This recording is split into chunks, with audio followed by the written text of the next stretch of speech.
Hello everyone, welcome back to my channel. This is Lau with Kenshin Crafts. Today is just going to be an overhead type video. I will be sharing this Papa J Studio pen with you guys, just taking a closer look at the pen that I got from my friend Lisa from the Chicago Pen Show. So one of the viewers asked to see this pen more close up and see it written with.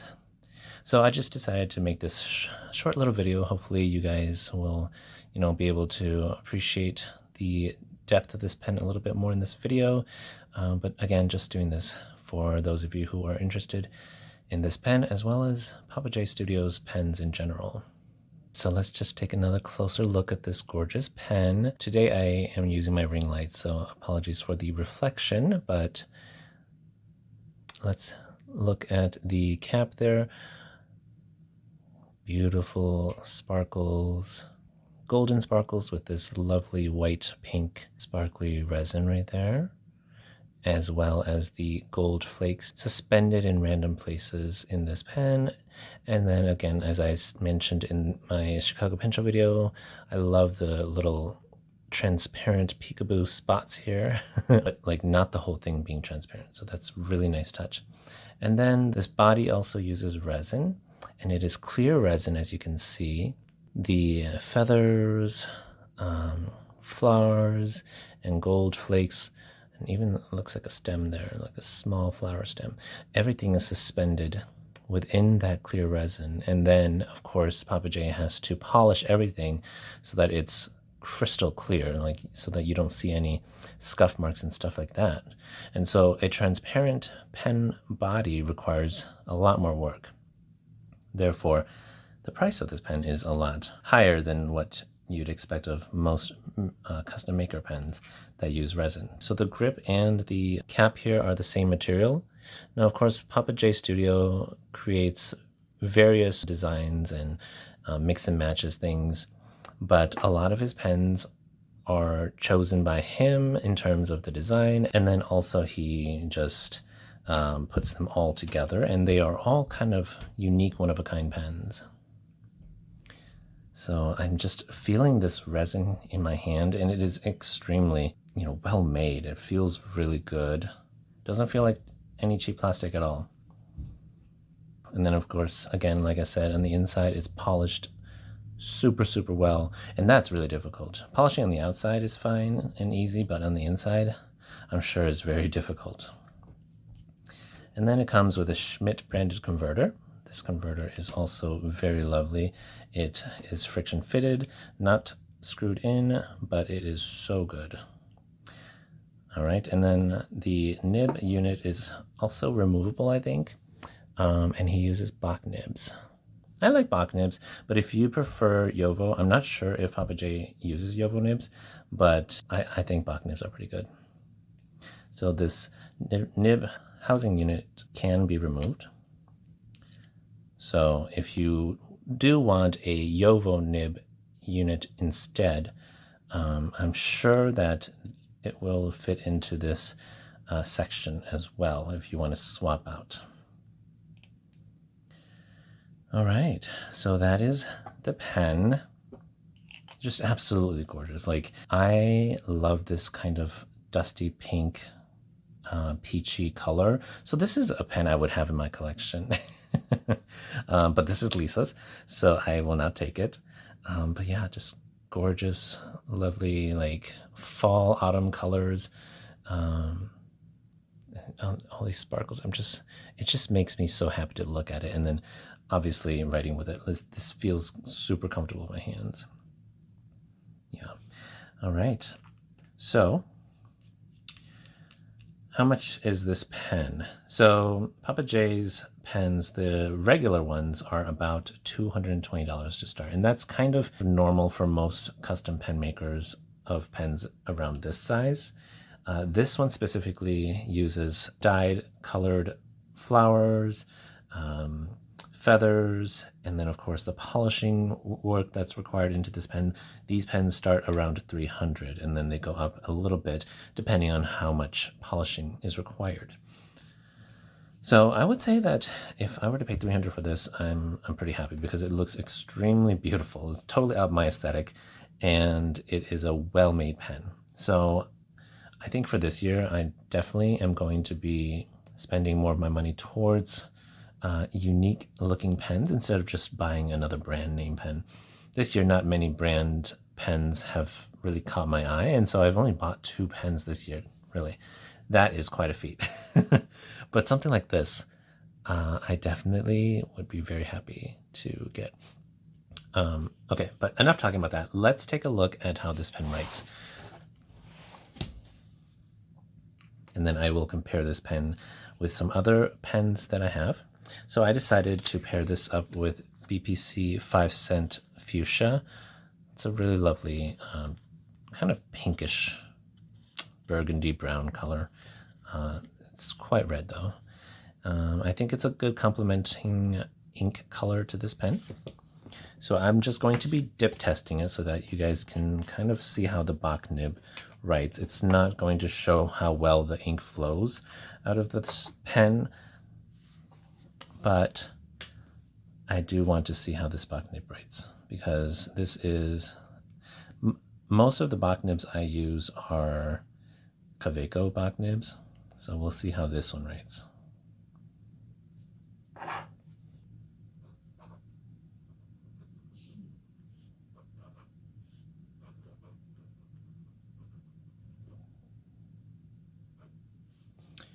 Papa J Studio, custom,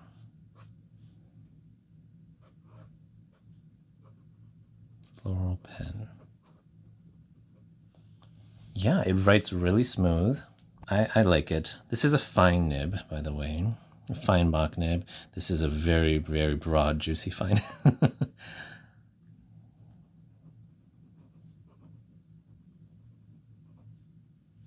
So for me, I like probably one size smaller than this. This is okay. I'm okay with this. But if you want something smaller than this, then I would suggest maybe getting an extra fine bock nib from Papa J Studio. So as you can see here, when I dipped, the ink got on there. Because this is such a light pen, you might want to clean that up right away. I don't know if it'll stain, but some inks do have a tendency to stain. So as you can see here, this part here is a little bit stained, which I just would need to add a little bit of water to clean that off. Let me do that just right away. I don't want to ruin this pen. All right, so I used some water and got rid of most of the ink, so no staining. Yes, you definitely want to clean your really light pens right away, because you never know how an ink or a material could stain. And I think that red inks tend to stain a bit, especially the more saturated dusty pink inks. This one's quite saturated, and it's a Birmingham Penco ink, so I don't have a lot of experience with Birmingham Penco inks, but I just don't want to take any risks of staining the materials. All right, so let's look closer at this. You can see that there's quite a bit of shading going on here. This is a beautiful ink, and this fine bock nib was pretty juicy, pretty wet. But again, I only dip tested it, so in a very wet kind of pen, you'll see these nice, lovely shading. At least I can see it. Here, it's a lot lighter than the darker parts here. So, yeah, lovely, lovely bock nib. Again, like I was saying earlier, if you like a pen that is thinner than this, I would go for an extra fine. To me, this looks like almost a Western medium and a sailor medium. So sailor mediums are around this nib size. Let me take out my sailor medium just to show you an example so that you can kind of compare. If you have sailor mediums, then this will give you a good example. So sailor medium, see that?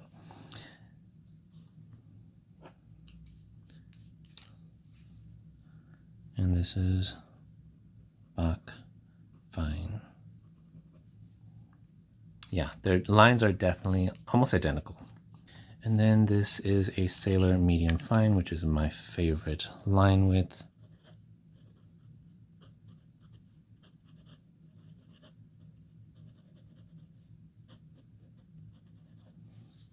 Just so lovely, beautiful.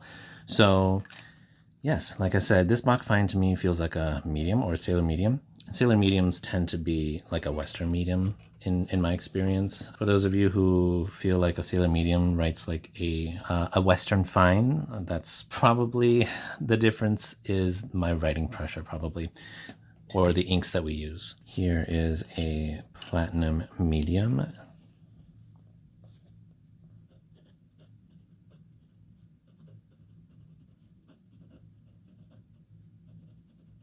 And the Platinum Mediums are slightly thinner than Sailor's Medium Fine.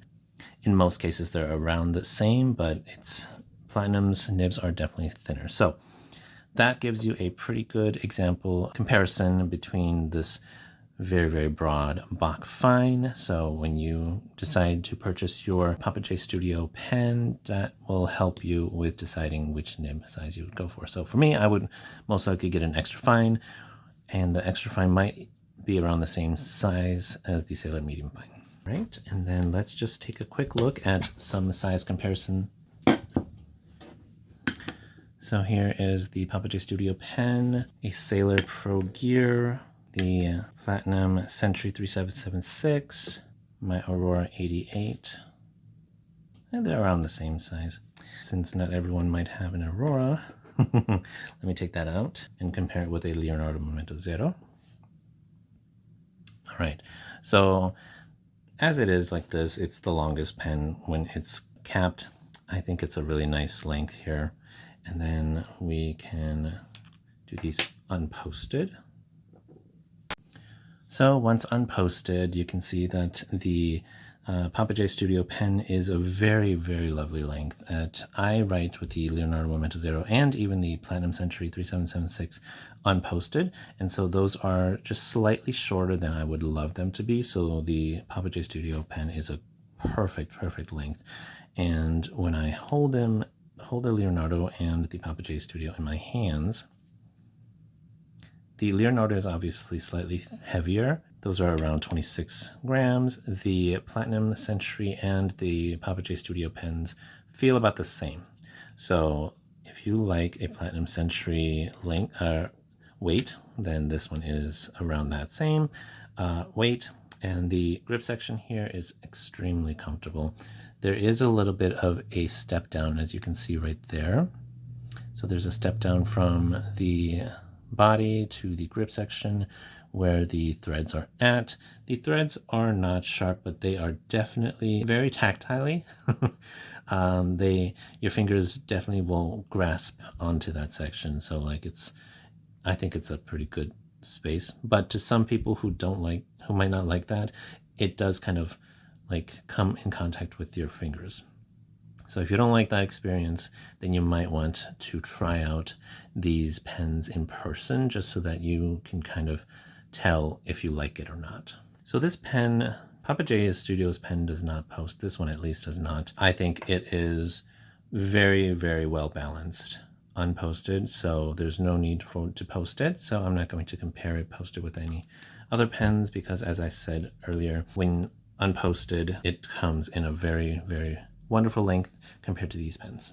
All right, I'm just going to end this video here. Thank you so much for watching this short little video. I hope you guys were able to get a better look at this pen and see how the bock nib writes, as well as some comparisons of nib sizes so that you can decide what nib size is best for you in terms of a bock nib. And yeah, if you do decide to go buy from Papa J Studio, I will put his information in my description box. Let him know that Lau from Kenshin Crafts sent you to him. Go support Papa J Studio. These are beautiful, beautiful one-off pens that are just going to be such a lovely, unique addition to your collection. And I don't think I need more than one because they are expensive, but also at the same time, they are so unique that I just would like the perfect one that calls my name when it is ready. But you know, for someone like me and maybe you guys who love color, I might end up having more than one. Thank you so much again, and I will see you guys in the next fountain pen video.